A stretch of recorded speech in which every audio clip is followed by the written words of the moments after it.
It is believed that a picture speaks 1,000 words. Sometimes a picture's narrative is not immediately apparent. When you understand the context behind some pictures, the entire narrative shifts, even if it initially appears ordinary. In this video, we will discuss 3 photos with disturbing backstory. The video will be amazing, so stick to the end. Before starting the video, smash the like button and subscribe to never miss out on any of our videos. Number 3. Dutch Girls of Panana. A selfie of 2 young women is taken in front of Panama's untamed landscape. Chris Kremers and Lisanne Froon, 2 Dutch tourists who were climbing the El Pianista route, are the 2 girls.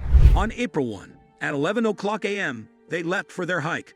Unfortunately, they missed an appointment on the 2nd, and the girls' parents no longer received the daily text they had been getting. The parents and a thorough police search arrived in Panana on April 6. 10 days would be spent searching the jungle. It turned up nothing. A blue backpack was turned in by a woman 10 weeks later. Personal items, such as a camera and cell phone, were in the bag that belonged to Froon. Only a few hours after the girls started their hike, there was evidence on the phones that emergency numbers had been called, but the calls did not go through due to poor service. On April 4, Froon's phone died, while Kremer's phone intermittently turned on between April 5 and April 11 with the wrong pin entered or no pin typed. In total darkness, deep in the jungle, the camera took 90 flash pictures between 1 and 4 in the morning. Blood is seen on Kremer's hair in one unsettling picture of the back of her head. A foot and pelvis were found inside a boot, along with additional remains 2 months after the backpack was found. These were later DNA tested, and it was determined that they belonged to Chris Kremers and Lisanne Froon. Even now, nobody knows what happened to them. Number 2. Tina Watson.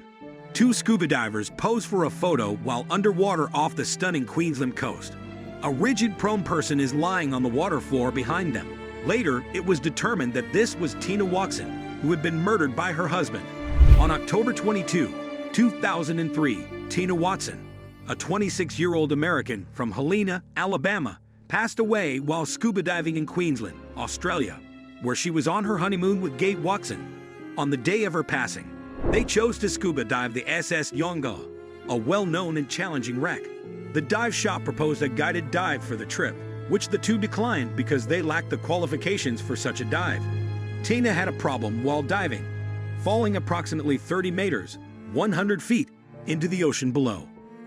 Due to an ear issue, Gabe stated he tried to save his wife, but could not go far enough to reach her. After receiving CPR for 40 minutes after she was brought aboard, she was declared dead.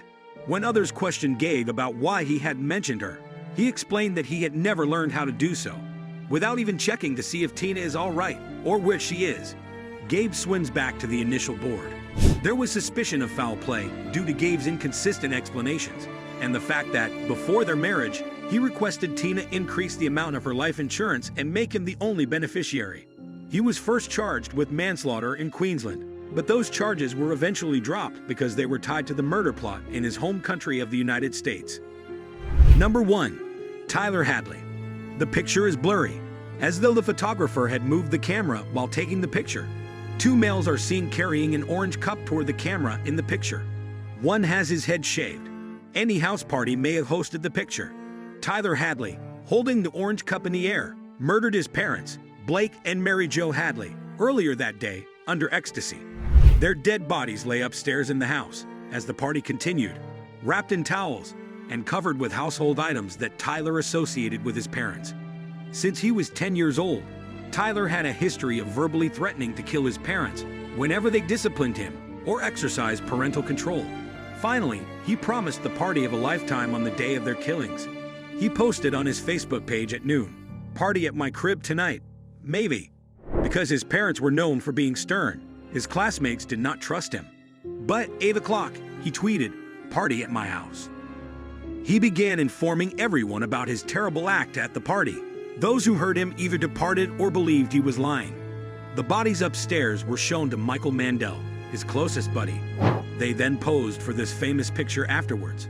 Michael ultimately left the gathering, and Tyler's criminal activity was reported to the authorities through word of mouth. The morning following the celebration, Tyler was detained and given a life sentence. Later, the Hadley home was torn down. This was all for today. I hope you liked the video. Let us know your opinion in the comment section below. Stay safe, and we will be right back soon with another video. For more information, subscribe and watch other videos from our channel.